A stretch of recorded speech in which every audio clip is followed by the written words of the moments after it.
Chapter 3. Mysterious Rainbow Stone. Emily White, who was set down on the Kong bed, stared at the affectionate Lee. She didn't really know how she felt right now.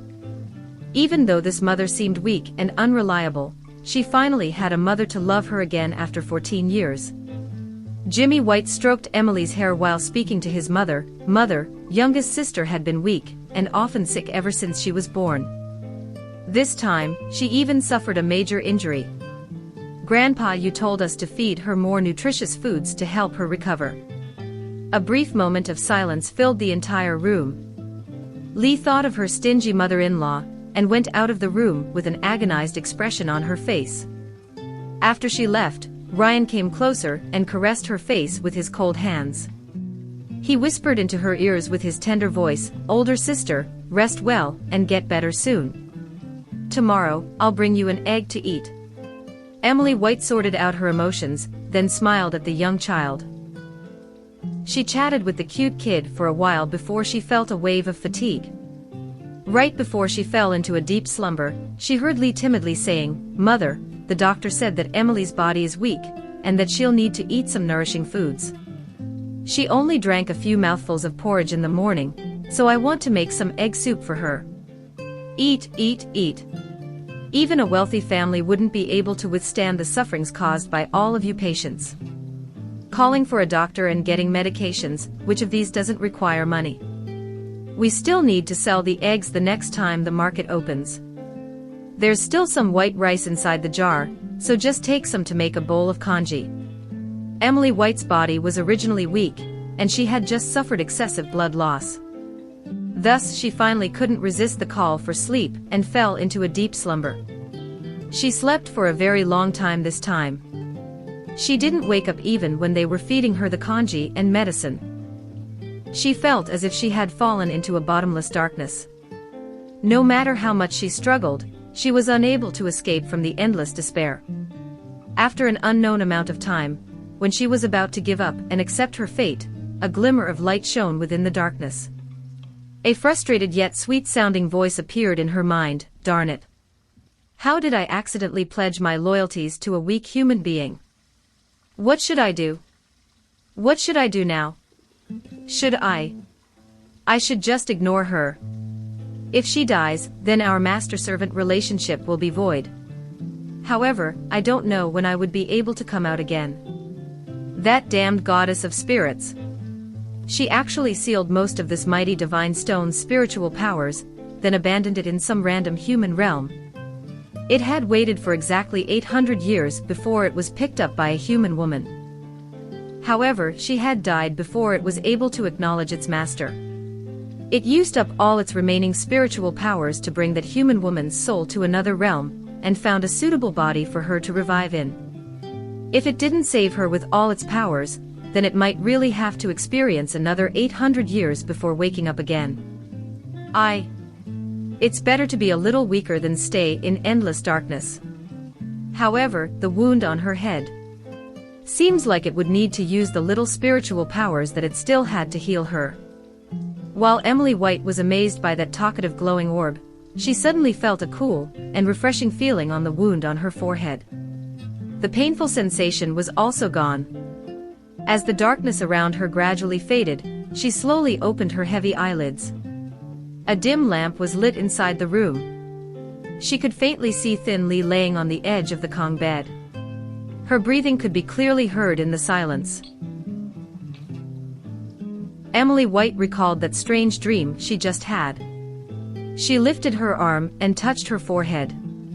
It really didn't hurt anymore. Was that not a dream? Did that glowing golden orb, who calls itself a divine stone, really exist? Did it also cure the injury on her head? Emily White felt really hot and stuffy since she was tightly covered by a blanket. She took her arms out of the blanket and noticed a red string bracelet on her thin wrist. There was a multicolored stone threaded on the red string. Wasn't this the small stone that she picked up in a mountain stream near the Potala Palace that only time she went on a vacation? The stone was only about the size of a marble. It appeared smooth and round as it sat in the middle of the creek. She had picked it up because she thought that the colorful stone looked really beautiful at that time. After taking it back, she made a hole in it, threaded it on a red string, and wore it on her wrist. Later on, when she was preparing braised foods, she felt that it wasn't convenient to wear it while working. Thus, she just casually threw it aside and forgot about it. Why did it transmigrate and reincarnate with her? Emily, you're awake. You've slept for exactly 3 days. If you still didn't wake up, I was about to take you to town to see a doctor. Lee, who was lying on the Kong bed, noticed the movement and raised her head. She cried out in happiness when she looked up and saw her daughter studying the rainbow stone. Emily White stared intently at Lee. Her first impression of her mother was that she was thin. Although she had a beautiful and gentle face, it looked thin and pale. Her hands, which were fixing her blanket, were full of rough calluses and scars. With one glance at her hands, it was obvious that she was constantly performing manual labor. Mother. Although Lee wasn't that much older than her in her previous life, she was touched by the maternal love within her eyes. Thus, she couldn't help but call out to her. No one had looked at her with such a loving gaze ever since her mother passed away when she was 14. Emily White suddenly felt like crying. Don't cry, Emily. Does your wound still hurt? Mother will blow on it for you. Jane Lee gently blew on her daughter's bandaged head, then she quickly turned around and wiped her tears with her sleeve. When she was pregnant with the twins, she accidentally fell into the water while washing clothes and gave birth prematurely. Although Susan was slightly underweight, she grew up with a healthy body. However, it was a different situation for Emily. She couldn't even drink milk at first. Furthermore, she would frequently fall ill. There were even several times when she almost didn't survive. Her child needed to take medicine throughout the year, but their family haven't split off yet.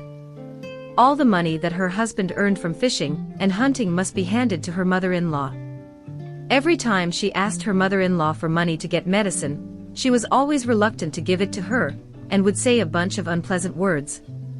Her eldest sister-in-law would also make jeering remarks on the side. She can endure anything for her child. However, she had never expected that her daughter almost died in the hands of her eldest sister-in-law. The doctor had clearly instructed them to nourish Emily with more nutrition, but her mother-in-law was unwilling to even give them an egg. Jane Lee's face was full of helplessness as she looked at the dark night sky outside the window. She had already married into the White family for 13 years. Every day, she had to be the first to wake up and last to sleep. She always exhausted because she was responsible for nearly all of the household chores. She's not afraid of being tired, but her mother-in-law was never satisfied with her no matter what she does. She often had to suffer from her demanding gaze and mocking remarks. Even her children were treated poorly.